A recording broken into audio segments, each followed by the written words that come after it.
Hi, how are you? My name is Kalua. I'm with Collusion Health and Harmony. Thank you so much for giving me a few minutes of your time because I know how valuable it is. Um, I'm coming to you today from my car since this is the only place where I can sometimes get some peace and quiet. Even the bathroom is off limits these days. So here I am sneaking in some quiet time for me to help you sneak in some for you. I'm talking to you today about the three major obstacles to satisfying your life's cravings and what to do about them. So I promise I want to be really mindful of your time today and I want to stay on track, but I want to quick start with why it's so important to me. I want to tell you a story about three different women. One was a young woman, very young, working uh, in a field of human services, okay, taking care of other people who had different physical, emotional, behavioral issues. She was in charge of the health and well-being of about 20 different people in three different houses, and the people coming to the day program. They had a day program there, and what she found over time was that she was originally asked to come do this position at work, and it was a position that really spoke to her heart. She loved being in this place where she could help other people. But what started to happen was while she was helping other people, she was not able to help herself as much.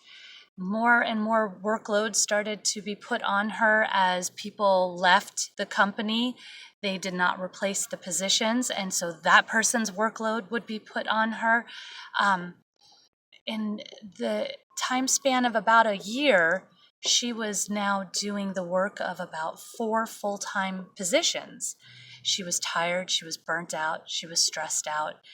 And when it was time for raises and any kind of recognition, the company had decided not to give them anymore.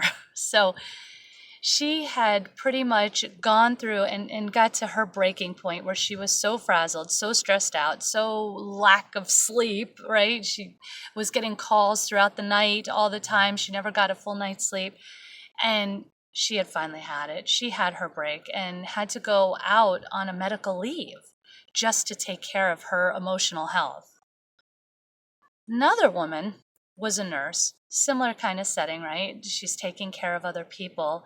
Um, she was a single mom nurse, and she decided that she wanted the best for her child. So she found herself working about 18 hours a day, um, just nonstop. And in that environment, there's very little time to take breaks for yourself. Not, no bathroom breaks, no, breaks throughout the day. You're just kind of on the go all the time. What she ended up finding that before it was time for her to even retire, she had such bad physical symptoms of the neglect that she could no longer work. She couldn't even make it to retirement anymore. Her back was so bad. She had bowel, bladder, and uterine prolapse from, being on her feet so many hours a day, holding it and just not taking care of herself at all. She had gotten to this point and felt like, well, I've taken care of all these people for all these years. What about me? The last one was a woman who had 7 children and a husband, married very young, and never really went out on her own, went straight from her family's house to her husband's house, raised 7 children, loved it, loved raising her children, but then they were grown and they had lives of their own. They went on, they were all over the world actually. And then one day her husband suddenly passed away and she had no one to take care of anymore. And after all these years of taking care of other people, she didn't really know what to do with herself. It doesn't become a habit after, 50 years of self-neglect. You have a habit of self-neglect. You don't just suddenly hey, I'm going to take care of myself today now. You've got to really put it in there. You have to fit it in throughout. And so what ended up happening was she shut down. She shut down emotionally and she shut down physically until she completely shut down and she was gone. And so this can happen at so many different levels. And, maybe you heard a level where you feel like you are right now. Where are you the one who's just so emotionally burnt out that you can't take it anymore? Are you becoming physically burnt out? Are you starting to see health symptoms, diabetes or overweight or, just all these different kinds of things, autoimmune disorders, right? Fibromyalgia, all these things that start to happen to us after so many years of self-neglect. And hopefully, obviously, if you're listening to this, you haven't, passed on, but we want to make sure that's not going to be in your future, because remember, you don't want to do that to your family. You don't want to do that to the people around you. You're here because you love them. You want to take care of them, and not taking care of yourself is like not taking care of them. It's crucial. It's so important. And I'll tell you, that first story was me back in the day. And so I actually learned the lesson really young. I had that job where I was pretty well abused for quite a few years before I finally got it. And I realized that, they actually used my compassion for other people against me as, well, you want to take care of the clients, don't you? You want to be there for them, don't you? But I can't do it at the expense of myself. And I learned that very young, that I have to take care of me. I can't expect other people to look out for me. I've got to be that advocate. And the way that I treat myself is how I teach the world to treat me. So it became a mission for me at a very young age.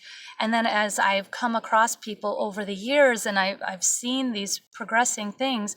Now, the second lady was a client that I worked with, and she was so devastated. If I can't even really begin to explain the pain that she was experiencing from not being able to take care of herself anymore. I mean, the simplest of things, like to even pour herself a cup of coffee, was difficult now.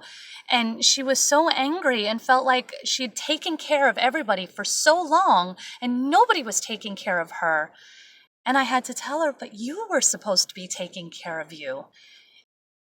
And then that was too much, so please make yourself a priority before you get to that point, right? Before there's nobody there to take care of you. The final one was actually my mother-in-law.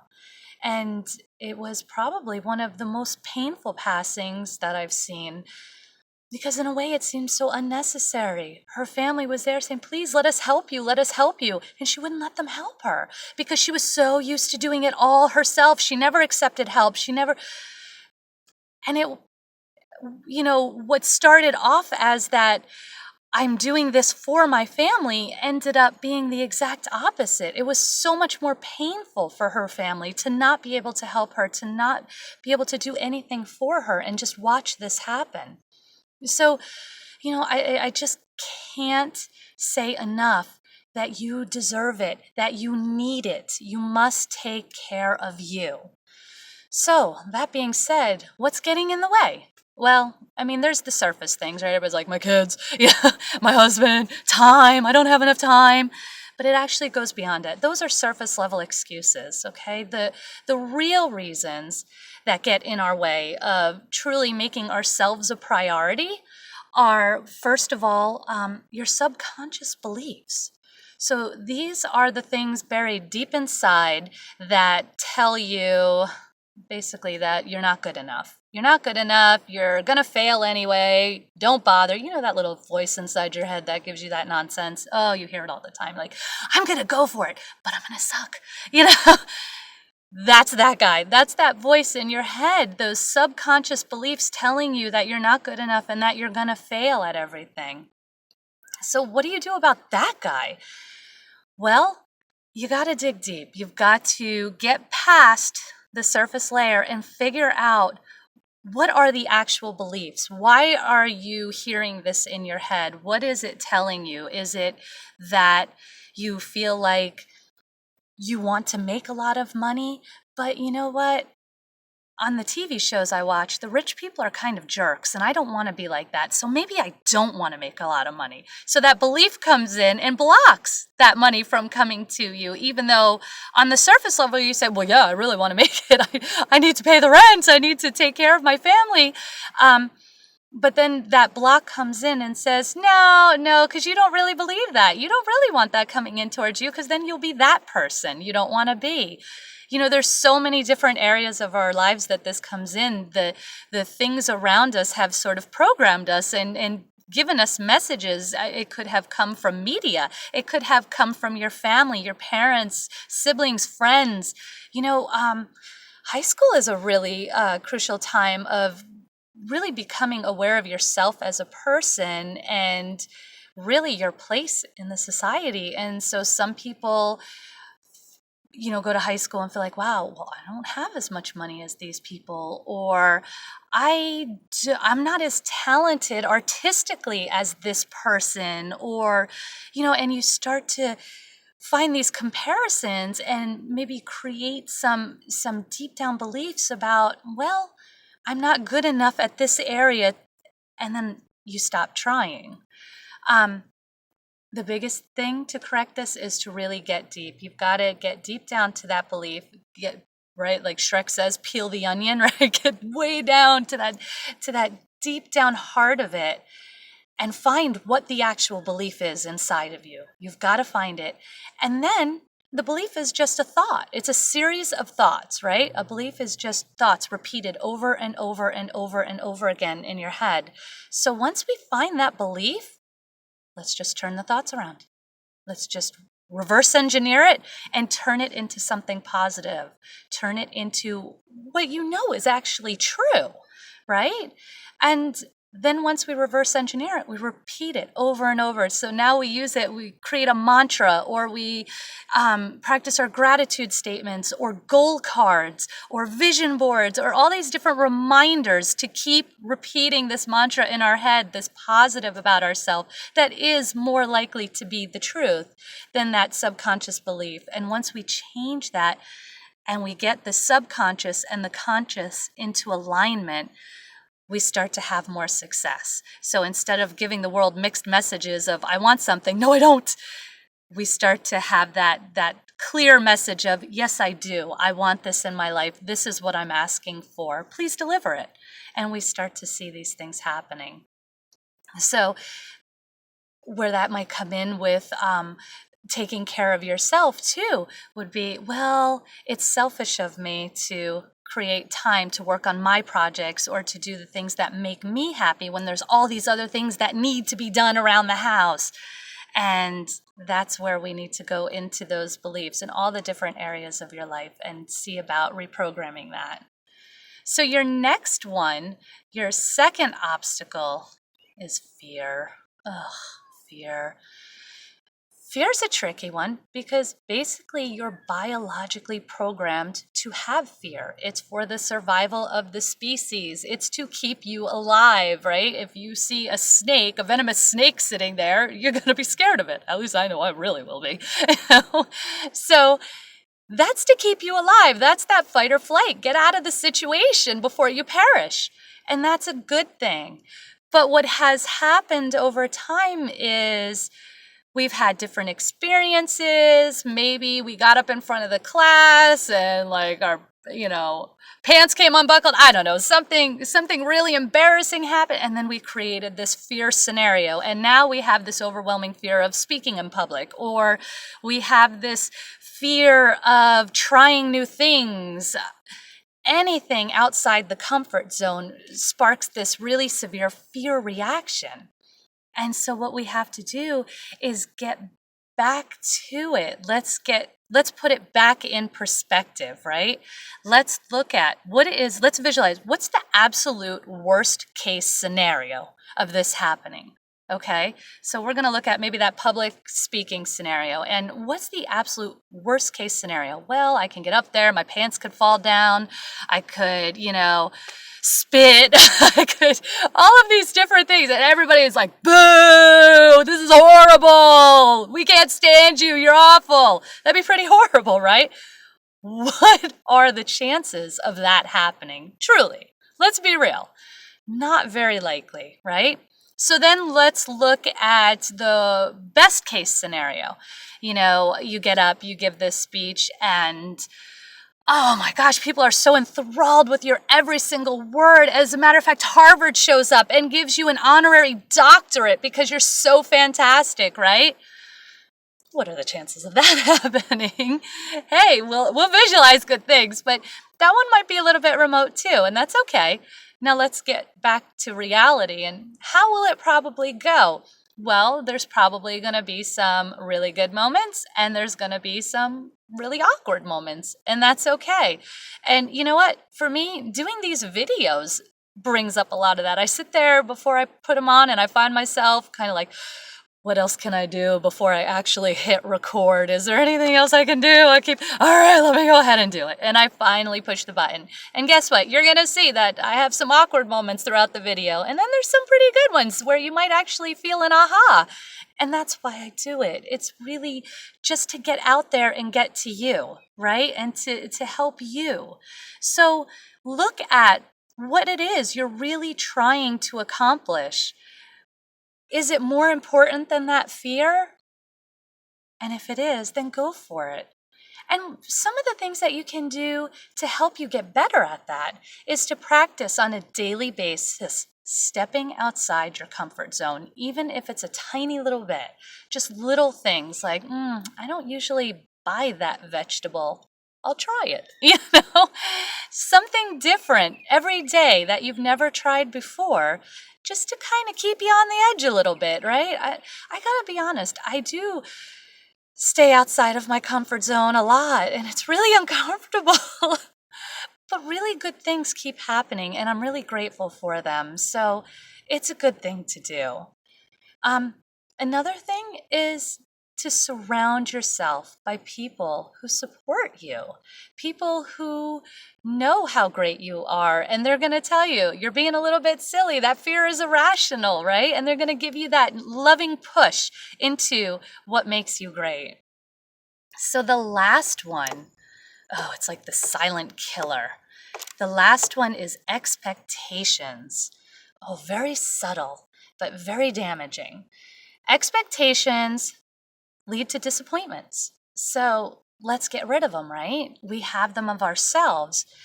But you know what? We also have them ingrained so deeply in ourselves. And it comes from cultural expectation. I mean, there's certain things in our culture that you can really look back and pinpoint all the way back to the pioneer days or the Puritan days when they first came over here. There are, certain things within our society that is just our way of being. It's just our way of life. It's so deep down, you don't even think about it anymore. And so you find yourself having maybe guilt sometimes if you go against this. And then to even reinforce that guilt, the people around you, without even realizing, subconsciously will they will respond maybe with a subtle body gesture or facial expression or something to disapprove of you going against this cultural norm. They don't even realize they're doing it. When you look back, 100 years ago, the woman's job was to really run the household. And I mean run it. Like your children were expected to look a certain way. They were expected to behave a certain way. Your home needed to look a certain way. Everything in its place, everything proper, right? The husband came home at a certain time, he provided, and then you took care of all the other stuff. Well, times have changed, right? Feminism came about, things are different. But that expectation didn't go away, did it? Now we're expected to be good feminists, right? And go and contribute to this world because we have value. We have something to offer and to give. So get out there and do it, girl, right? But also do the other stuff too, you know? So now the expectation is for women to really spend their life doing it all. All. And I gotta tell you, you are gonna be like one of those three women in the stories if you try to do it all. You're one person. You can't do it all. And trying to do it all, again, going back to that beginning, is a disservice to yourself and to your family, right? And to everybody around you, because you can't, you just like that airplane, right? When the mask falls, if you try to take care of everybody else before you put the mask on yourself, you're gonna drop over before you can help people. So you've got to get yourself first so that you have it to give and to hand out and to help. Okay? It's so important. It's amazing how, people can be so much in their past. I was sometimes a man was raised by a father and mother who, were in a very traditional relationship where mom stayed home, dad went to work, and it was very much like that, very much, you're my property, woman kind of situation. And the son said, oh, that's terrible. I'm not like that. That's awful. But yet the subconscious belief jumps in. And because it was something you were exposed to for all of your primary years, it's actually deep down. So now you have to identify that back up to the beginning, the subconscious belief, right? So it hits us. That's why I call this one the silent killer. This one is really subtle, but it's really powerful. Because like I said, this expectation to be super mom and superwoman. And then when you want to focus any time on yourself, what comes with that? Guilt. We feel terrible. Oh, I should be with my kids right now. Oh, I should be doing this. Oh, I should. Well, you can should all over yourself, right? It's not going to help anything. You got to get rid of the expectations. And then on top of that, right, on top of you feeling guilty about it, other people make you feel guilty about it. Not intentionally. They're not saying, wow, you're a really bad person because you're taking care of yourself. Just subtle shifts, subtle posture, gesture, comments. Wow, if you're not cooking dinner around here, what do you do around this place? I don't know. I've heard women that have heard that. So, things like that come out, and it makes us question ourselves, and we question everything. So in this one, to correct it, the best thing to do is find your value. Know you're good enough. Know how important it is, right? I've said it over and over again. It's necessary. You must take care of yourself in order to take care of others. Know it. Stand in that value. Own it. Own that value. And you got to be strong. You've got to be strong. Recognize that, that person doesn't mean to make me feel bad. They're coming from that same cultural expectation that I came from, and I'm fighting and I'm working through, right? Then the other thing is that support system, again, the community of people who get it, people who want the same things that you want, and surround yourself with those people who are going to build you up. So those are my three obstacles to keeping you from really satisfying your life's cravings.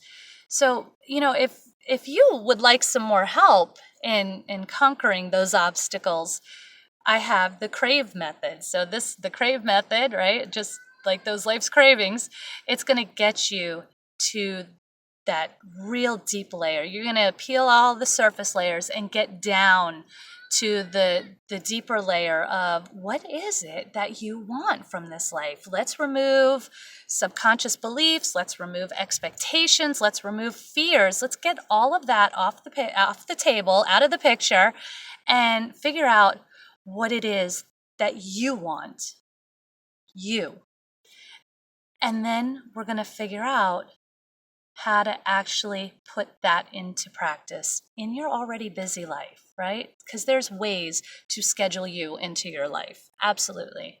So we're going to figure out what it is that you're craving and how to satisfy those cravings in a nurturing, loving, but strongly accountable way. Okay, so I welcome you to visit the website www.kalusion.com, and that's KALUSION. And look for the courses page, and Crave is the method. We have the home study course and the coaching program. So I hope that you have gotten something from this, because that's why I do it. And please, if you would, send me a message, give me some feedback, let me know what you think is standing in your way. Let me know about some of your successes. How have you overcome some of these things? I love to hear those. Let me know your struggles, because you know what? It's going to be valuable to somebody else to hear about it. So please share. I look forward to it, and have an amazing day. Bye.